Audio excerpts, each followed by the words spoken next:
Welcome to Half Haunted. This is our Christmas Paranormal special. I'm your host, Candi, and I'm here with my fabulous co-host, Raji. How are you today? Yeah, I'm good, and you, and happy Halloween. Merry Christmas. The TARDIS and I wish you a wonderful Merry Christmas. The squad wishes you a Merry Christmas. That's right. Papa Smurf and the gang. Yep. Rainbow Bright, what? Strawberry Shortcake, what? Like, We're going to dive into a fascinating and often overlooked chapter of Christmas history when Victorian England's holiday celebrations weren't just filled with joy and cheer, but also ghost stories. Right up our alley. Yes, you heard that right. Long before Halloween cornered the market on hauntings, the Christmas season was a time for spooky tales. I did not know this. This is going to be interesting. So grab a cozy blanket and a steamy cup of cocoa. I have some tea. Let's explore. got popcorn. There you go. Popcorn. I got the tea. Yeah, water. There you go. Let's explore the Victorians turned Yuletide into a season of supernatural sagas and why the tradition never fully caught on in America. Right? Victorian obsession with ghost stories. Victorian England had a unique relationship with ghost stories during the Christmas season, and it was an era defined by rapid industrialization, social change, and a looming sense of uncertainty. Advances in technology, like the steam-powered printing press, made books and periodicals widely accessible for the first time. At that same time, nostalgia for simpler times drew people back to the oral traditions of storytelling, particularly the eerie kind they grew up hearing by the fireplace. Folklorist Brittany Warman explains that the rise of the industrialization and science and the fear of what they might mean added a darker edge to Victorian life. That the edge found its way into the Gothic tales written by authors like Elizabeth Gaskell, Margaret Oliphant, Arthur Conan Doyle, that we all know, who worked to craft ghostly tales just in time for Christmas. Interesting enough, these ghost stories weren't just a pastime for the upper class. They appeared in everything from affordable magazines to luxurious Christmas annuals proudly displayed on middle-class coffee tables.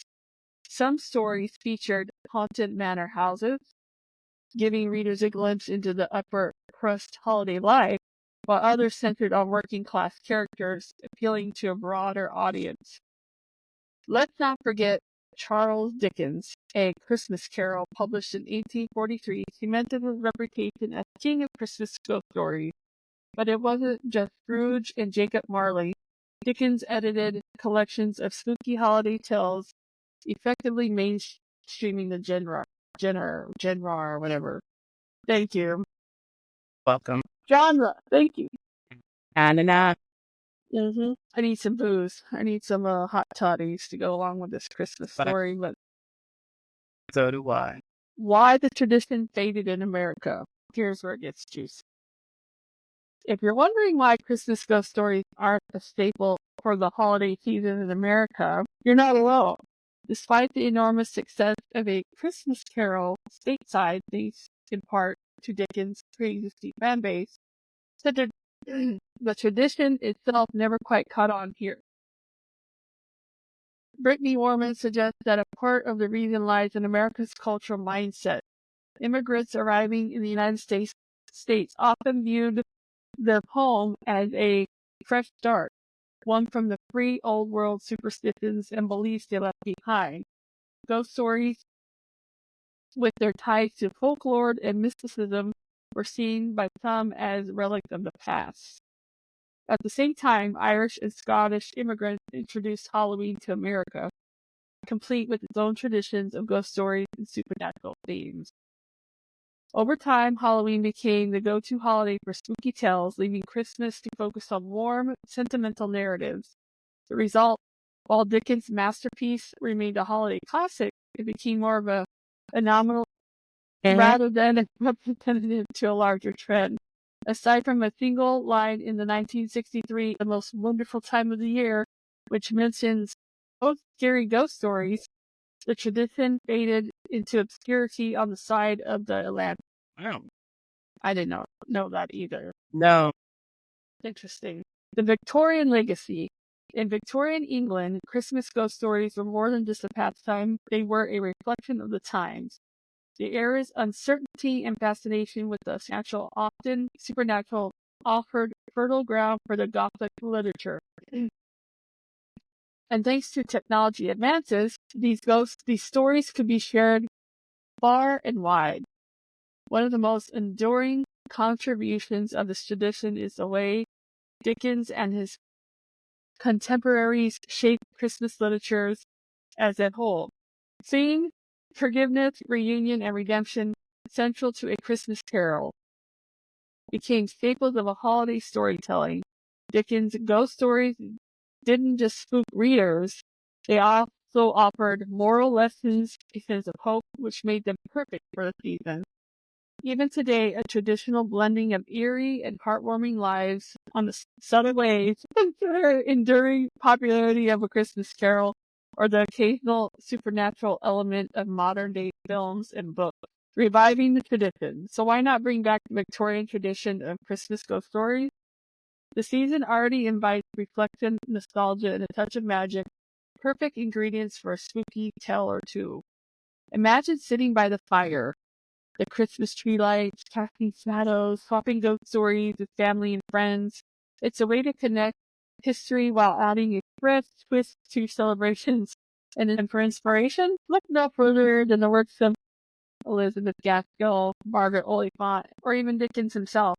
These stories capture not just the Victorian fascination with the supernatural, but also their holiday spirit.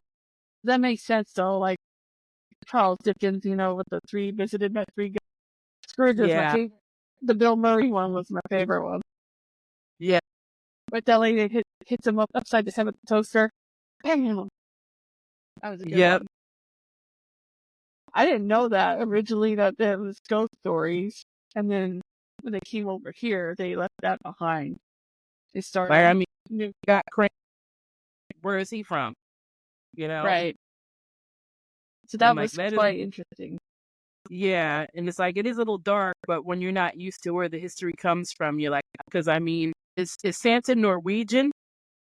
I know he's Scandinavian, but you have Santa world, and that's just a whole nother segment right there on how it's spread out, so forth. So, is it my turn? It's your turn of Christmas ghost stories. Christmas ghost stories. Here we go. The legend of the mistletoe bride haunts England's Bramshill house. The legend of the mistletoe bride has been retold for centuries and has taken many forms. While the story's true origin is difficult to determine, many have come to believe its roots are in the disappearance of Lord Lovell's bride.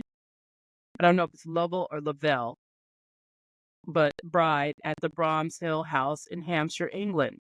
Allegedly, Lord Lovell was preparing to wed a young woman related to Sir John Cope, the owner of Bramshill House. That was around Christmas time, so mistletoe hung throughout the mansion, inspiring the wedding party to play a game. The young bride-to-be would hide somewhere in the mansion. The groomsmen would seek her out. Whoever found her first would get to kiss her. So the bride went to hide, and the wedding party sought to find her. However, the minutes turned into hours, and they still could not find her. Eventually, the game turned terribly serious, and no matter where they looked, she remained missing. Not until 50 years later did Lord Lovell, still seeking answers to his bride's disappearance, happen upon a secret closet in an upstairs room of the Bramshill house. Inside, he found a wooden chest sealed shut with a lock.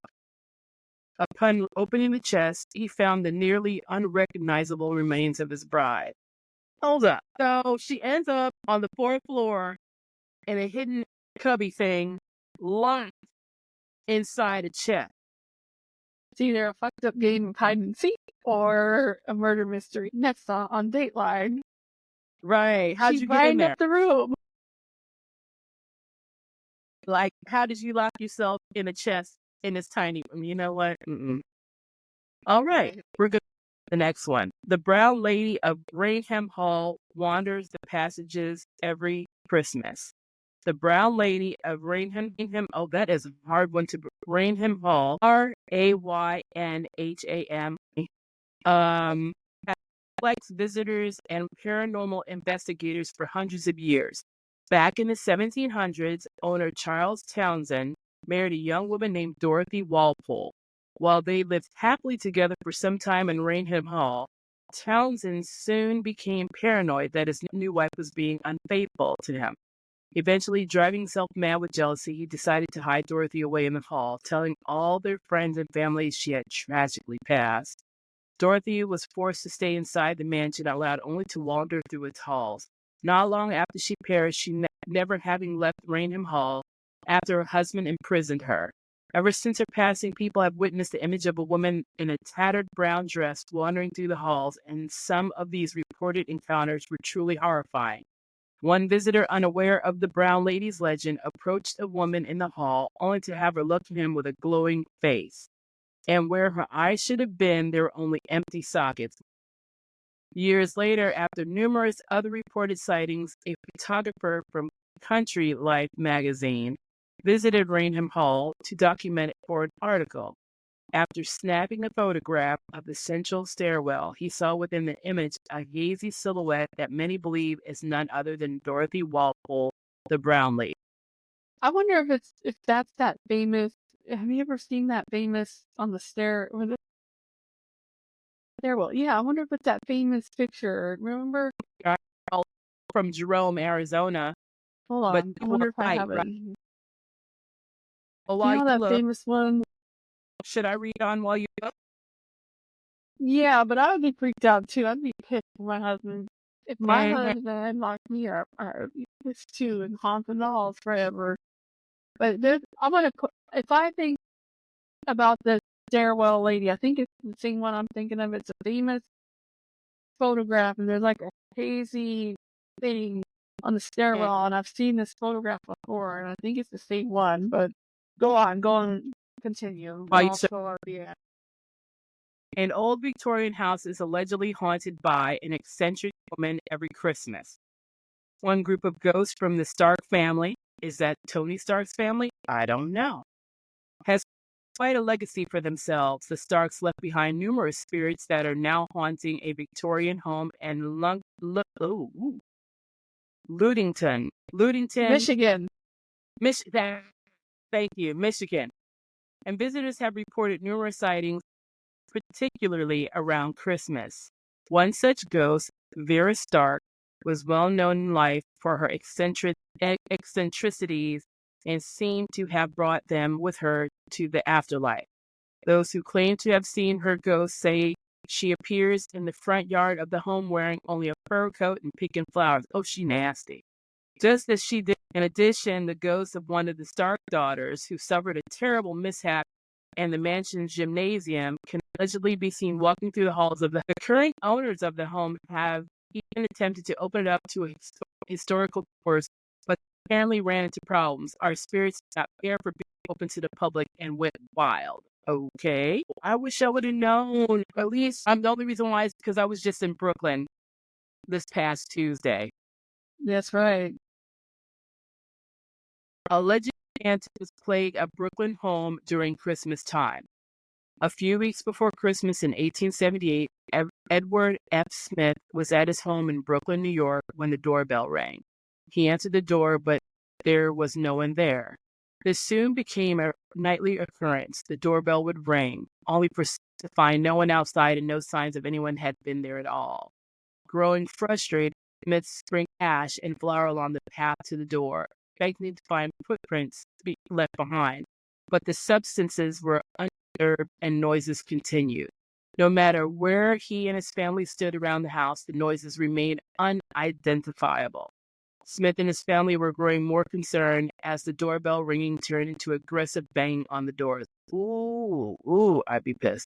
Eventually, they contacted the police. The ringing and banging continued, and still no one was able to identify its source. One night, a brick suddenly flew through the window from outside, even though police officers were standing nearby and saw no one.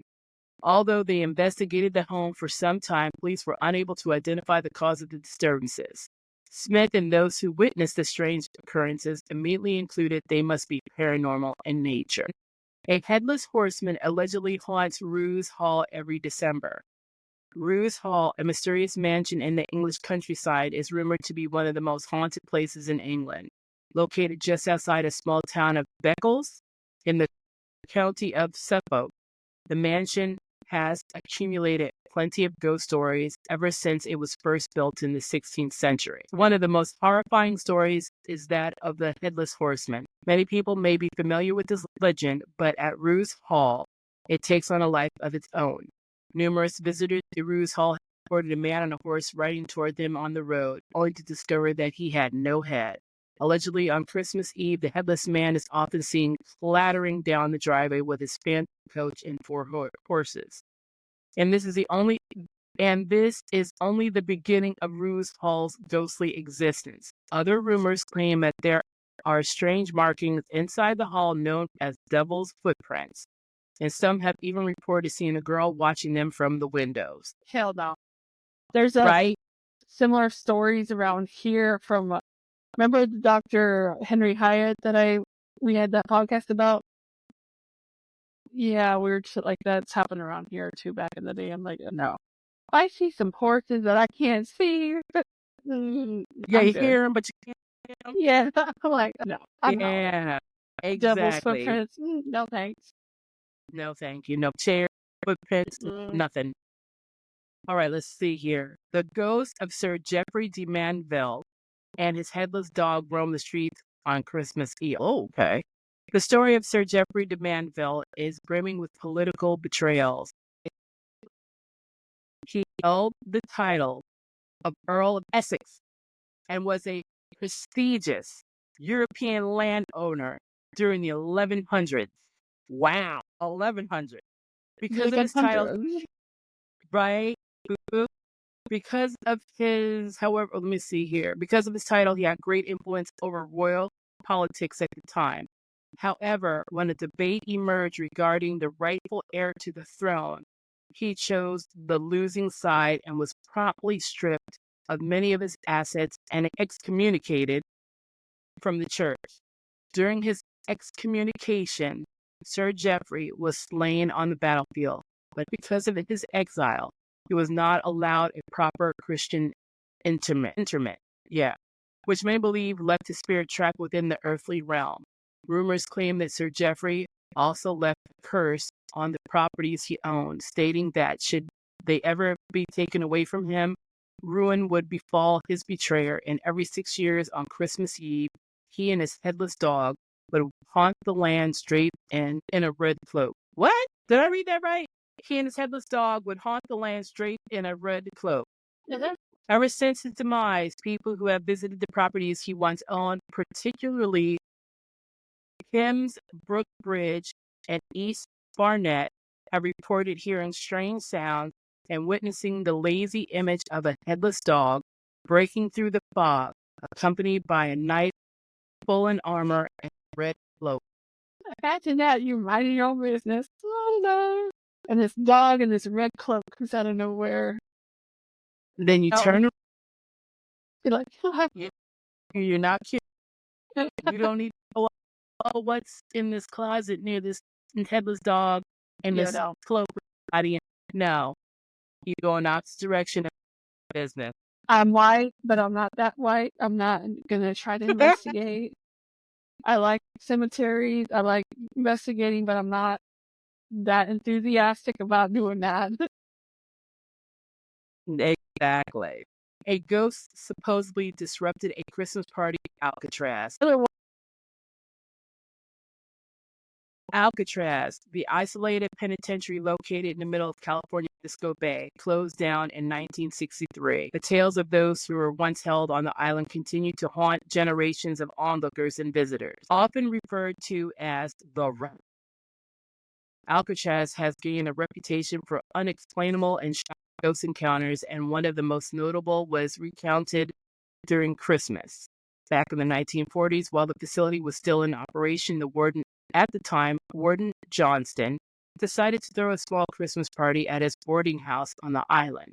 During the gathering, a few of the guards began retelling the story of a phantom figure who appeared before them wearing a gray suit, brim and cap, and sporting mutton chop cyber. Wow. All the guards could do was stare at the ghostly figure in shock.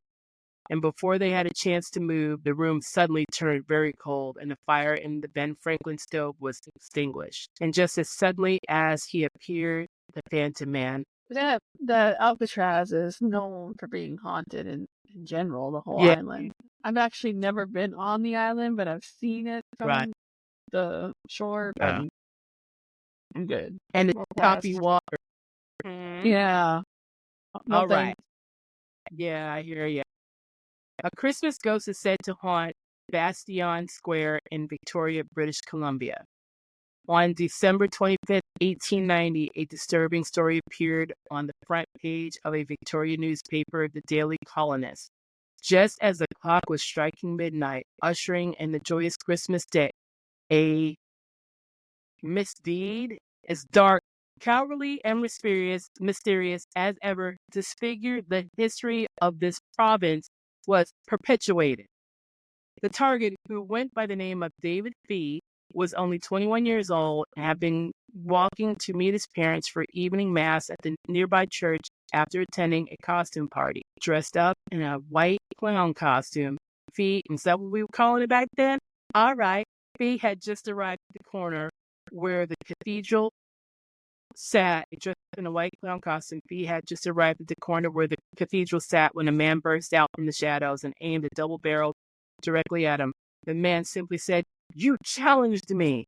And before Fee could speak, the man fired, and Fee perished within moments. Apparently, the man had confused Fee for another man. Ever since that tragic night, Fee's ghost has rumored to roam the streets outside the cathedral, as well as his gravesite. Well, that poor man, he was dressed in a clown outfit, minded his business.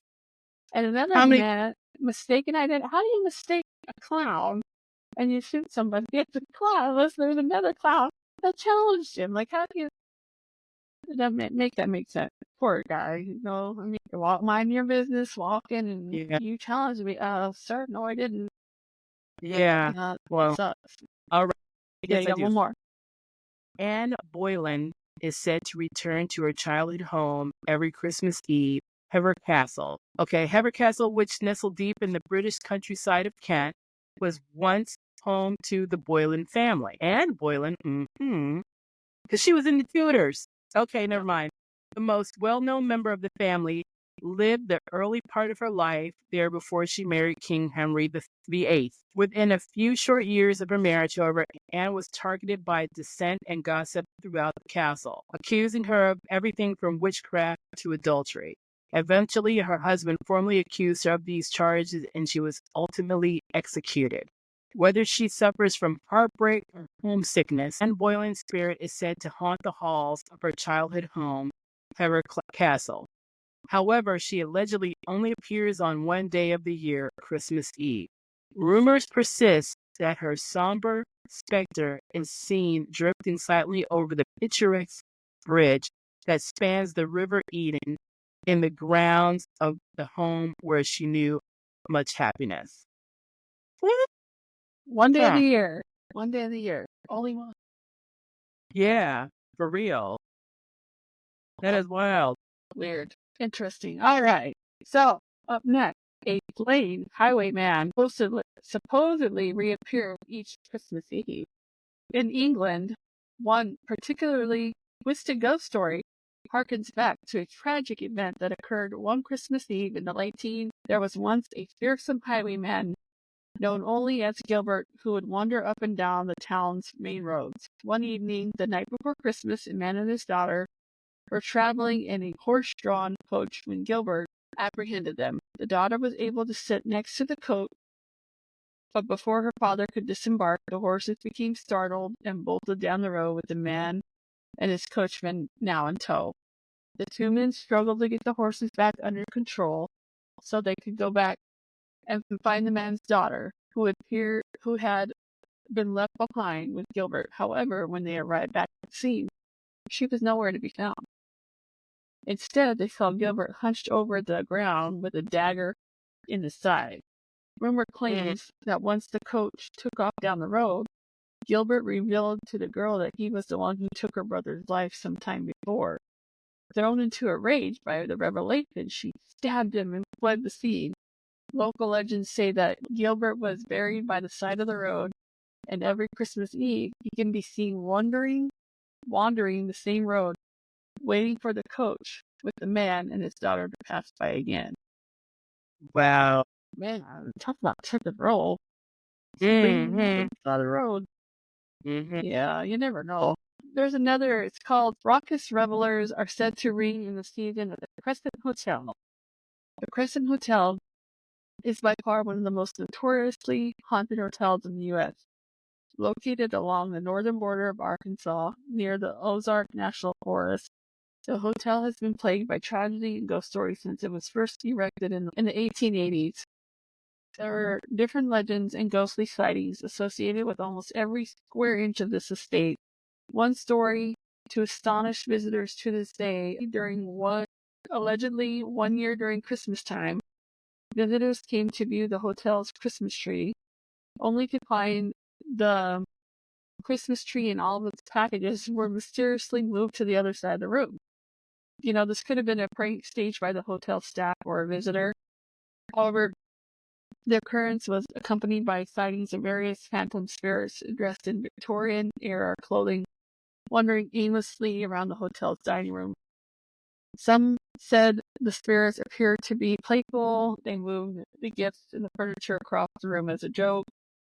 This seemingly confirmed when the hotel staff reportedly returned the next day to find everything was back in its place. It's one of my places that I need to visit eventually, so I've heard a lot about this place. This might be an interesting story to look into further, but yeah, the Crescent Hotel is on my bucket list. But Nah. I mean, prank or not, I mean, it's a known haunted place, so I wouldn't put it past it. Mm-hmm. Do you have any crazy Christmas stories personally that you have? Anything wild that you've seen or heard? No birds have shitted on our Christmas. Only Thanksgiving. Right? No Christmas story whatsoever, for the most part. No, I do not. No, I don't think so either. I'm trying to think. No Christmas drama, no Christmas. Nuh-uh. December's kind of a weird month. I mean, this is kind of paranormal-ish, I guess. But I've had two of my grandmothers die in December 2nd, and December. Yeah, Grandma Lo and Grandma D.